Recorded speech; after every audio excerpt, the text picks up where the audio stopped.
오늘 여러분에게 존 워너메이커라고 하는 사람을 좀 소개하고 싶습니다. 이 사람은 불과 31살의 젊은 나이에 세계 최초로 백화점이라는 것을 설립을 했고요.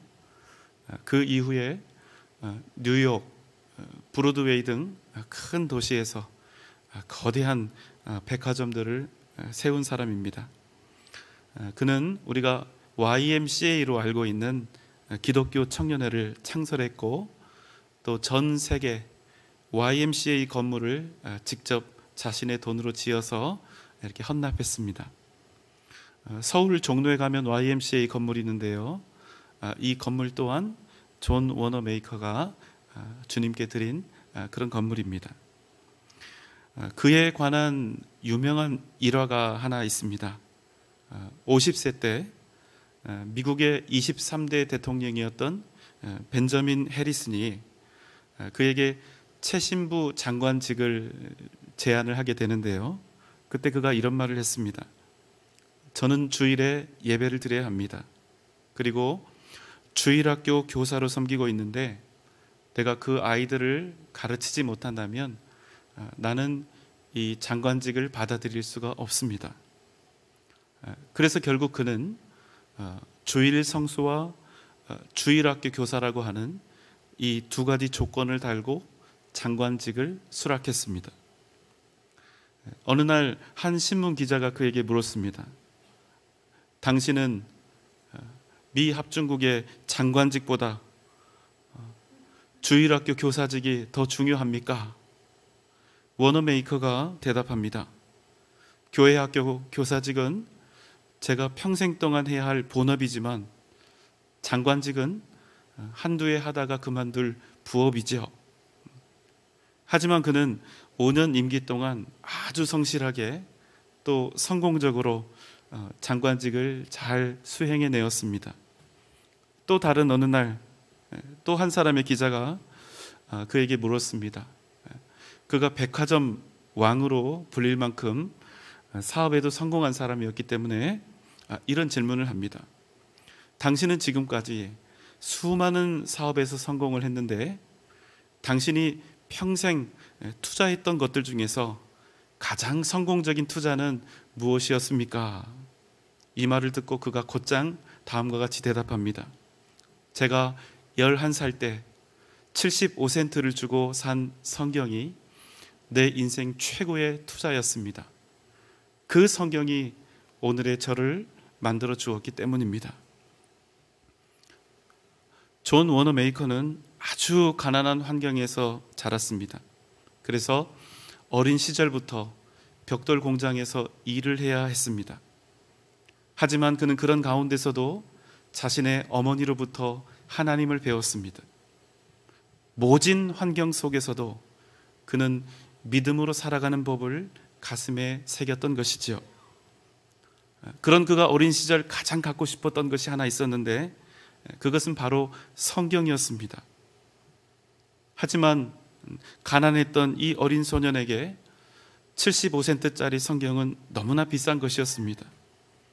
그래서 그는 결국 할부로 이 성경을 사야 했고, 또 그 남은 돈을 갚기 위해서 더 열심히 더 많은 수의 벽돌을 날라야 했습니다. 그는 자신의 손에 있는 성경을 읽고 공부하며 성경대로 말씀대로 사는 삶을 날마다 익히고 새겼습니다. 그의 모든 비즈니스 마인드는 성경에서 시작이 되었고 성경의 말씀으로 채워졌습니다. 그는 12살 이후로 정상적으로 학교에 다닌 바가 없습니다. 그러나 그는 오직 하나님의 말씀인 성경 속에서 인생의 길을 찾았고 성공의 비결을 배웠던 것입니다. 여러분, 이 세상은 논리와 상식으로 움직입니다. 큰 것에서 큰 것이 나오고 작은 것에서는 작은 것이 나옵니다. 절대로 별것도 아닌 하찮은 작은 것을 바라보면서 큰 것을 기대하지 않습니다. 절망 속에서 소망을 찾지 않고 멸망 속에서 영광을 꿈꾸지 않습니다. 이것이 상식이고 우리가 일반적으로 이 세상을 바라보고 이해하는 방식이죠. 그러나 여러분, 우리는 어떻습니까? 우리가 어떤 절망 속에서도 그럼에도 불구하고 소망으로 넘쳐나는 것은 우리는 가장 작은 것으로도 능히 위대한 것이 되게 하시고 죽음조차도 생명으로 바꾸시는 하나님을 우리의 아버지로 삼은 믿음의 사람들이기 때문인 것입니다. 여러분 믿습니까? 이 시간 우리가 함께 나눌 말씀은 가장 보잘것없고 초라한 것에서 크고 놀라운 역사를 이루시는 하나님에 관한 이야기입니다. 오늘 말씀 이사야 11장 1절의 말씀입니다. 이슬 줄기에서 한 싹이 나며 그 뿌리에서 한 가지가 나서 결실할 것이요. 이미 북이스라엘은 아수르 제국에 의해서 멸망당하고 말았습니다. 남유다 왕국의 현 상황도 또 미래도 별반 다르지 않습니다. 북이스라엘 못지않게 그들 역시도 이미 영적으로 타락해 버렸습니다. 이방의 우상들을 음란히 섬기며 하나님을 버리고 떠나갔던 것이지요. 그래서 우리가 오늘 만나고 있는 이사야서의 메시지도 남유다 왕국에 대한 준엄한 심판을 예언하고 있습니다. 여러분, 하나님을 떠나 악을 행하는 자들에게는 반드시 하나님의 엄중한 심판과 징계가 있습니다. 설령 그들이 하나님이 택하신 백성이라 할지라도 죄를 지은 거에 대해서는 예외일 수가 없습니다. 하지만 여러분, 타락한 이스라엘에 하나님께서 당신의 종 선지자들을 보내신 이유가 무엇이었겠습니까? 그저 너희들 죄를 지었지, 너희들 이제 멸망한다, 죄값을 치르게 된다, 그러니 각오해라, 이런 뜻이었겠습니까? 아니죠. 그럼 무엇입니까? 너희들 돌아와야 한다, 아버지 집으로 제발 돌아와야 한다, 그래야 너희가 살 수 있다, 그래야 너희가 심판받지 않을 수 있다, 이 말씀이 아니었겠습니까? 그런데 여러분, 과연 남유다의 백성들이 선지자들의 이 외침을 들었겠습니까? 아니요, 전혀 듣지 않았습니다. 그래서 어쩔 수 없이 이스라엘에 이제 하나님 그 심판의 메시지가 외쳐지게 되는 것입니다. 이사야 2장 12절의 말씀입니다. 대저 만군의 여호와의 날이 모든 교만한 자와 거만한 자와 자고한 자에게 임하리니 그들이 낮아지리라. 방금 우리가 읽은 말씀 중에 여호와의 날이라고 하는 말이 있죠. 여호와의 날. 여러분, 그 날은 어떤 날일까요? 좋은 날일까요? 나쁜 날일까요? 성경은 이렇게 말씀합니다. 로마서 14장 10절입니다. 네가 어찌하여 내 형제를 비판하느냐? 어찌하여 내 형제를 업신여기느냐? 우리가 다 하나님의 심판대 앞에 서리라. 우리가 다 하나님의 심판대 앞에 서리라.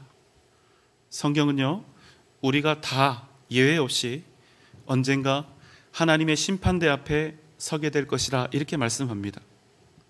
그렇지만 여러분, 하나님의 백성과 그렇지 못한 자 사이에는 절대로 건너지 못할 엄청난 차이가 있습니다.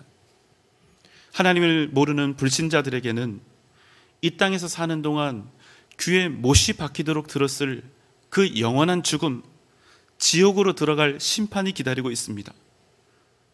그러나 하나님의 백성들은 죽는 심판이 아니라 영원한 천국을 얻는 복된 심판대 앞에 서게 되는 것입니다. 그 심판대 앞에서 우리는 주님으로부터 이런 말씀을 듣게 될 것입니다. 애썼다 내 아들아, 정말로 수고했다 내 딸아. 아닙니다 주님, 제가 오히려 정말 죄송합니다. 제가 세상에서 사는 동안 믿음으로 온전히 잘 살지 못했습니다. 되돌아보니 참 죄가 많은 인생이었습니다. 아니다, 내 사랑하는 아들 내 딸아, 정말로 수고했고 정말로 고생했다. 여러분, 어떻게 이런 일이 벌어질 수 있습니까? 로마서 8장 1절 2절입니다. 그러므로 이제 그리스도 예수 안에 있는 자에게는 결코 정죄함이 없나니 이는 그리스도 예수 안에 있는 생명의 성령의 법이 죄와 사망의 법에서 너를 해방하였음이라. 여러분 믿습니까? 예수 그리스도 안에 있는 자에게는 결코 정죄함이 없나니. 여러분 한번 대답해 보십시오. 우리에게 죄가 있습니까? 없습니까? 죄가 있습니다. 많습니다. 앞에 있는 저를 비롯해서 우리 모두가 날마다 죄를 지으며 죄를 쌓으며 그렇게 살아갑니다. 그러나 그럼에도 예수 안에 있는 우리에게는 결코 정죄함이 없다는 것입니다. 어떻게 된 일입니까? 그리스도 예수 안에 있는 생명의 성령의 법이 우리를 이미 죄와 사망의 법에서 해방하였기 때문입니다. 여러분, 우리가 의인이기 때문에, 의인이 되었기 때문에 심판을 면하는 것이 아니라, 죄가 없기 때문에 심판을 면하는 것이 아니라, 십자가의 은혜와 능력이 우리를 모든 정죄와 심판으로부터 자유케 하신 것입니다. 무슨 말씀입니까? 구원의 이유가, 우리가 천국 가는 그 이유가 우리 자신에게 있지 않고 오직 하나님의 은혜와 사랑에 있다는 사실입니다. 하나님께서는 패역한 이스라엘을 향하여 여호와의 날을 선포하셨습니다. 도저히 다시는 돌아올 수 없는 멸망의 길을 건너버린 이스라엘, 그들을 향해서 엄중한 심판을 선포하게 하신 것입니다. 그렇지만 여러분, 그들에게 이 엄한 심판이 선고되고 있음에도 불구하고 전혀 절대로 변하지 않는 사실이 하나 있습니다. 여러분, 무엇일까요? 그것은 하나님께서 이미 그 패역한 이스라엘을 당신의 백성, 당신의 자녀로 삼으셨다는 사실입니다. 이러한 이유로 전능하신 하나님, 무엇이든 능히 행하실 수 있는 그 하나님의 전능하심에 한 가지 불가능한 일이 생기게 되었습니다. 무엇입니까? 자식을 버리거나 포기하는 부모가 없지요. 이스라엘을 하나님께서 당신의 자녀로 삼으신 이상 하나님께는 유일하게 무능력한 한 부분이 생긴 것입니다. 하나님의 전능하심에 심각한 오류가 생긴 것입니다. 무엇일까요? 추악한 이스라엘을 심판해서 그들을 멸망케 하거나 그들을 절대로 버리지 못하게 된 것입니다. 도대체 어떤 이유 때문입니까? 그들을 당신의 자녀로 삼으시고 하나님께서 그들의 아비가 되셨다는 이유 때문입니다. 이러한 이유로 우리가 만나는 구약의 예언서들, 선지서들에서는 결코 피할 수 없는 문맥상 구조가 나타나게 됩니다. 거룩하신 하나님은 그 어떤 죄라도, 아무리 그 죄가 깃털처럼 작을지라도, 가벼울지라도 절대로 간과하지 않으십니다. 하나님이 거룩하시다는 의미가 그것입니다. 하나님은 이러한 까닭으로 우상숭배와 악행으로 얼룩진 이스라엘을 향해 준엄한 심판을 외치게 하셨습니다. 그러나 여러분, 놀랍게도 그 준엄한 심판은 이스라엘을 죽이기 위한 심판이 아니라 살리기 위한 심판이었다는 사실입니다. 이스라엘을 버리기 위한 심판의 외침이 아니라 그들을 다시 얻기 위한 외침이었다는 사실입니다. 그래서 이사야서를 비롯한 모든 선지서에서는 심판의 메시지와 함께 동시에 구원의 메시지가 나타나고 있습니다. 악한 너희를, 나를 떠난 너희를, 우상 숭배하는 너희를 내가 반드시 심판하리라. 그러나 그럼에도 불구하고 나는 패역한 너희를 절대로 버리지 아니할 것이다. 내가 그런 너희를 반드시 구원할 것이다. 다시 이사야 11장 1절 말씀을 봅니다. 이새 줄기에서 한 싹이 나며 그 뿌리에서 한 가지가 나서 결실할 것이요. 하나님께서는 하나님을 버리고 배반한 이스라엘을 향한 회복과 구원을 선포하셨습니다. 이스라엘의 남유다 왕국 역시 곧 북이스라엘처럼 멸망하게 될 것입니다. 바벨론 제국의 침략을 받아서 완전히 멸망하고 소멸되고, 모든 유다의 백성들은 이제 노예가 되어서 뿔뿔이 포로로 잡혀가게 될 것입니다. 그리고 무려 70여 년간 포로 생활을 하게 될 텐데, 그곳에서 상상도 할 수 없는 고초와 수치를 당하게 될 것입니다. 하나님을 떠나서 우상 숭배와 온갖 더러운 범죄에 가담했던 이스라엘을 향해 하나님께서는 매섭게 회초리를 드실 것입니다. 하나님의 엄중한 징계는 그저 70년으로 맞춰지지 않았습니다. 왜 그랬을까요? 그들의 마음이 70년의 징계 그 시간이 지났음에도 불구하고 여전히 하나님이 아닌 세상을 향해 있었기 때문입니다. 70년이나 흘러서 다시 예루살렘으로 돌아왔지만 여전히 그들의 마음이 변하지 않았습니다. 그래서 헬라 제국, 로마 제국 등 끊임없는 외적의 침략 속에서 회복이나 부흥은커녕 사회적, 정치적, 경제적인 압박을 당하며 밑동까지 완전히 잘려버린 나무처럼 비할 데가 없는 절망에 빠지게 됩니다. 그런 절망의 시간을 지나는 동안 이제 이스라엘 백성들 속에 어떤 바램과 소원이 생겨나게 되었을까요? 바로 메시아 대망 사상입니다. 무슨 뜻입니까? 그와 같은 절망 속에서 자신들을 구원해 줄 메시아, 구원의 주님을 고대하며 그들이 애타게 기다리게 된 것입니다. 그런데 여러분, 놀랍게도 그들이 그토록 기다렸던 메시아는 어떤 메시아였습니까? 자신들을 영원한 죽음에서 구원하고 하나님 나라로 이끌어갈 그런 메시아가 아니었다는 것입니다. 그저 지금 당장 자신들을 로마의 압제로부터 해방시켜줄 물리적이고 군사적인 그런 힘과 정치적인 능력을 갖춘 메시아를 그들이 기다렸던 것입니다. 완전히 잘못된 메시아를 기다린 것입니다. 그래서 하나님께서 그들에게 어떻게 하셨을까요? 침묵하셨습니다. 무려 400년 동안이나. 여러분, 성경의 역사를 좀 깊이 이렇게 들여다보신 분들은 아시겠지만, 그래서 구약의 마지막 선지자였던 말라기 선지자 때부터 신약의 세례 요한이 등장하기까지 무려 400년 동안 구약과 신약 사이 그 성경의 역사에 엄청난 공백이 생깁니다. 하나님의 말씀이 딱 끊어진 것입니다.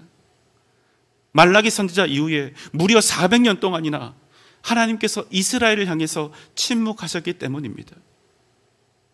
여러분, 이보다 절망적이고 이보다 불행한 일이 어디 있단 말입니까? 과거 구약시대에는 어떻게 하셨습니까?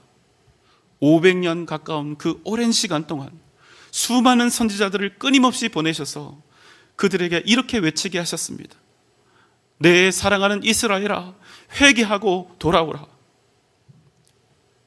그러나 그때마다 이스라엘이 어떻게 했습니까? 듣는 신용도 하지 않았습니다. 그 간절한 외침에 귀 기울이지 않았습니다. 그리고 결국 그들이 멸망과 심판과 징계를 맞이했던 것이지요. 그럼 여러분, 이스라엘 백성들이요, 이제 하나님께 심판받고 징계를 당한 후에는 이제 하나님의 백성답게 그렇게 변화되었을까요? 안타깝게도 이스라엘을 비롯한 모든 인류는, 우리를 포함한 모든 인류는 여전히 근본적으로 변하지 않았습니다. 여전히 하나님보다는 세상을 흠모하며 우리 안에 있는 이 죄된 본성을 따라서 살아가고 있는 것입니다. 하나님께서 이 속에 있는, 우리 중심에 있는 그것을 모르실까요? 창세기 8장 21절입니다. 여호와께서 그 향기를 받으시고 그 중심에 이르시되 내가 다시는 사람으로 말미암아 땅을 저주하지 아니하리니 이는 사람의 마음이 계획하는 바가 어려서부터 악함이라. 하나님은 우리를 지으신 분입니다. 우리에 대해서 너무나 잘 알고 계십니다. 우리 사람의 마음이 계획하는 바가 어려서부터 악하다는 사실, 그래서 우리를 살리시고 구원하실 유일한 길은 우리가 의로워지는 그때를 기다리는 그런 방법이 아니라 죄인인 우리를 향해 우리의 아버지 되신 하나님께서 그저 이유 없이 한없는 은혜를 베푸시는 길밖에 없음을 하나님은 이미 알고 계셨던 것입니다. 그래서 오늘 하나님은 이스라엘을 향해서 말씀하십니다.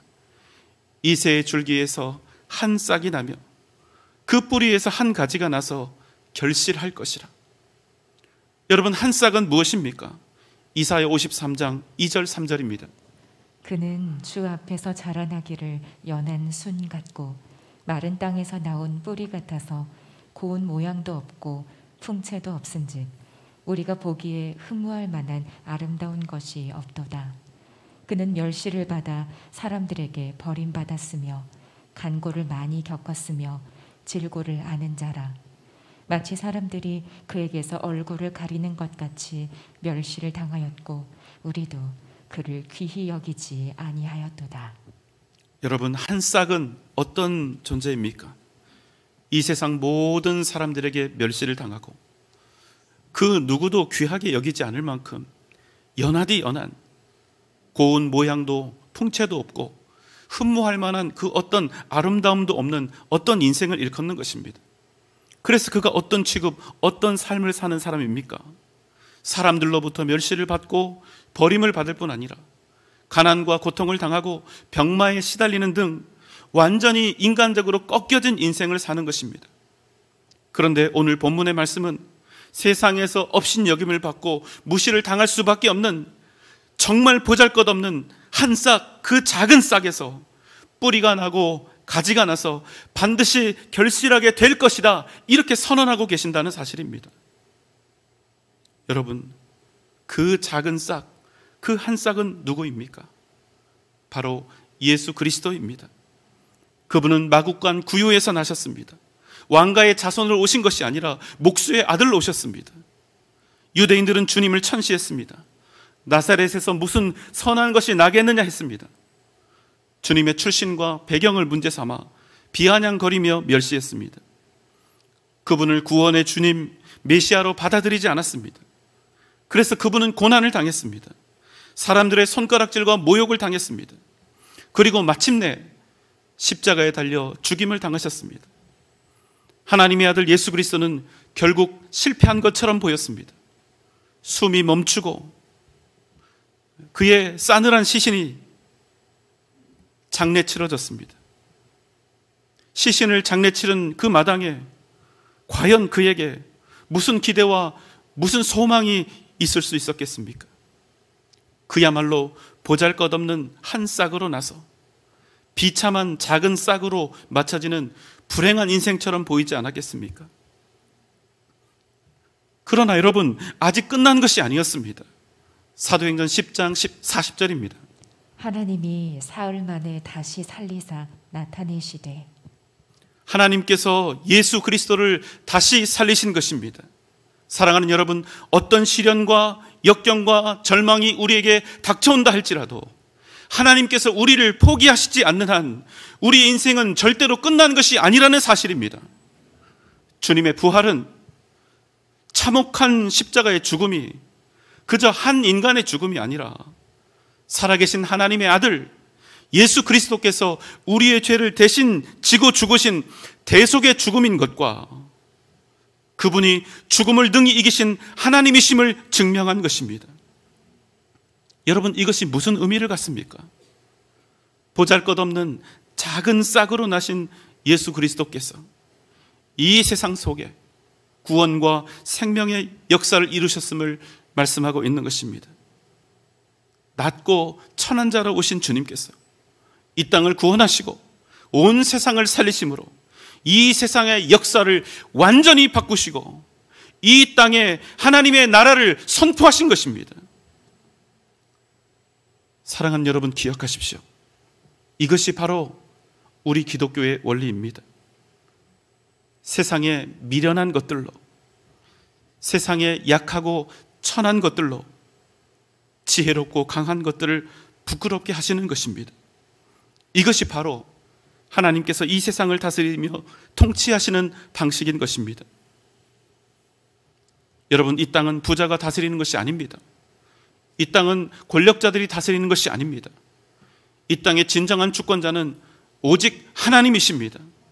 하나님께서 이 땅을 다스리시며 통치하시는 것입니다. 어떻게 해요?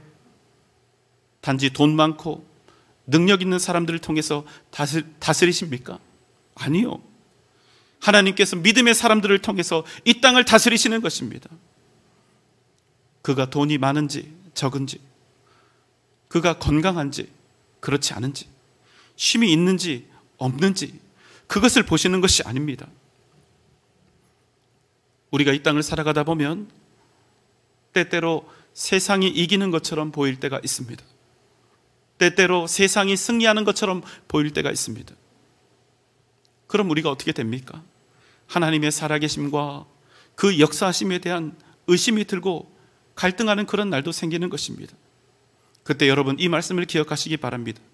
요한복음 16장 33절입니다. 이것을 너희에게 이르는 것은 너희로 내 안에서 평안을 누리게 하려 함이라. 세상에서는 너희가 환난을 당하나 담대하라. 내가 세상을 이기었노라. 여러분, 우리 모두는 작은 싹과 같은 존재들입니다. 그러나 우리는 담대히 세상 앞에 나아가 믿음으로 승리를 선포해야 합니다. 어떻게 말입니까?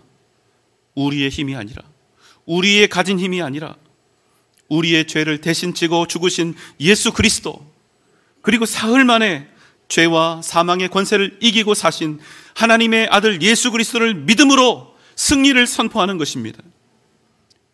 우리는 우리의 능력이 아니라 우리가 믿고 의지하는 예수 그리스도의 능력을 의지하며 세상 앞에 담대히 나아가야 하는 것입니다. 여러분, 그럼 우리에게 어떤 일이 벌어질까요? 우리가 정말 작은 싹과 같고 아무리 작고 연약한 자들이라 할지라도 오직 우리가 믿음으로 담대히 세상을 향해 나아가면 하나님께서 반드시 우리를 통하여 복된 결실을 맺게 하신다는 것입니다. 세상은 얼마나 많은 것들을 가지고 있는가? 얼마나 대단한 일들을 할 수 있는가? 얼마나 많은 지식을 알고 있는가? 이것으로 한 사람의 가능성과 미래를 점칩니다. 하지만 여러분, 하나님의 나라는 그렇지 않습니다. 세상에서 크다고 큰 것이 아니고 세상에서 작다고 결코 작은 인생으로 끝나지 않는다는 것입니다. 하나님의 나라는 그가 누구를 의지하며 살고 있는가? 바로 여기에 한 사람의 가능성과 미래가 달려있는 나라인 것입니다.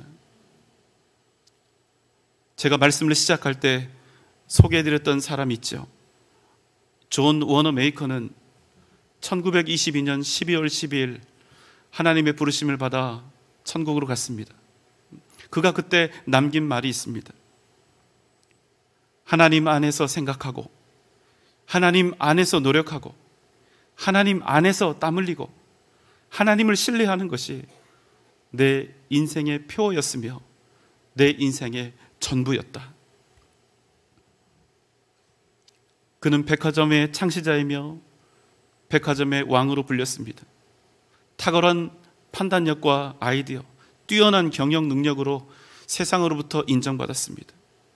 무려 65년 동안이나 꾸준히 전 세계 YMCA 건물을 지었고 미국 최신부 장관을 역임했습니다. 하지만 그는 평생 주일학교 교사로 봉사했던 평신도 사역자였으며 오직 하나님의 말씀을 따라 살아갔던 하나님의 사람이었습니다. 벽돌 공장에서 벽돌을 나르며 가난과 싸워야 했던 작고 어린 소년이었지만 그는 하나님을 신뢰하며 성경 말씀의 가르침을 따라 위대한 하나님의 역사를 이루며 살았던 믿음의 거인이었습니다. 사랑하는 여러분, 작은 싹처럼 보잘것없는 인생이라고 결코 여러분 자신을 스스로 폄하하거나 낙심하지 마십시오.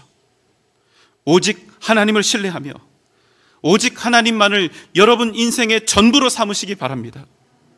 그럼 살아계신 하나님께서 여러분을 반드시 높이시고 여러분을 통하여 하나님의 위대한 능력과 결실이 열매가 나타나게 하실 줄 믿습니다. 오직 이 믿음으로 승리하는 복된 여러분 되시기를 주님의 이름으로 축원합니다.